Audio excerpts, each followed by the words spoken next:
আমরা আজ বেড়াতে চলে এসেছি পশ্চিম বর্ধমানের আসানসোল থেকে প্রায় 18-19 কিলোমিটার দূরে পানিফলা উষ্ণ প্রস্রবণ দেখার জন্য।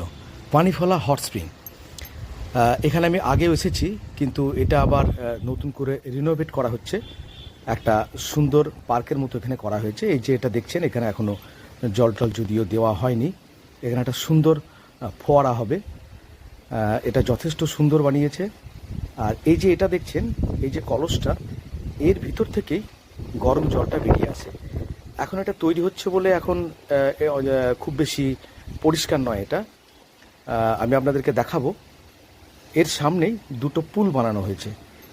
প্রথমে এখান থেকে জলটা বেরিয়ে আসছে, এই যে পাইপের মতো যেটা লাগানো আছে, এটা পরবর্তীকালে চেঞ্জ হয়ে যাবে। এই কলসের মুখ থেকেই জলটা বেরিয়ে আসবে।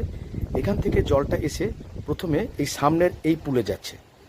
এই পুলের জলটা কিন্তু যথেষ্ট গরম, এবং এখান থেকে একটা নিচে চ্যানেল করা আছে, ওই চ্যানেলের মাধ্যমে এই সেকেন্ড পুলটায় আসছে।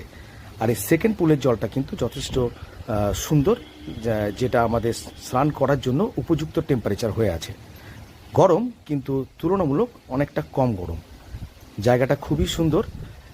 যদি কেউ 2-1 দিনের জন্য বেড়াতে আসেন এখানে, তো অবশ্যই এই পানিফলা হট স্প্রিংটা অবশ্যই দেখতে আসবেন।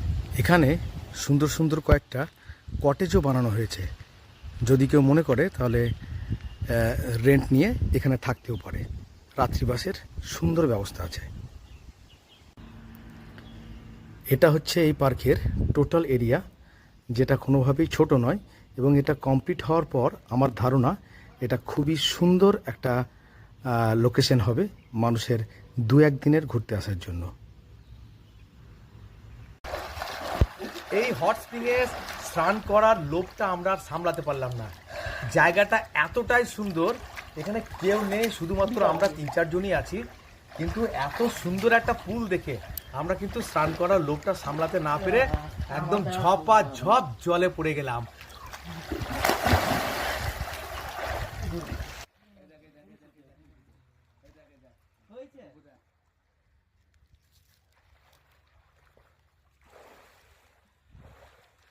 তিনজনে একসাথে ডুবো, তিনজনে একসাথে ডুবো, তিনজনে হাতে হাতে করে ডুবো। 1, 2, 3।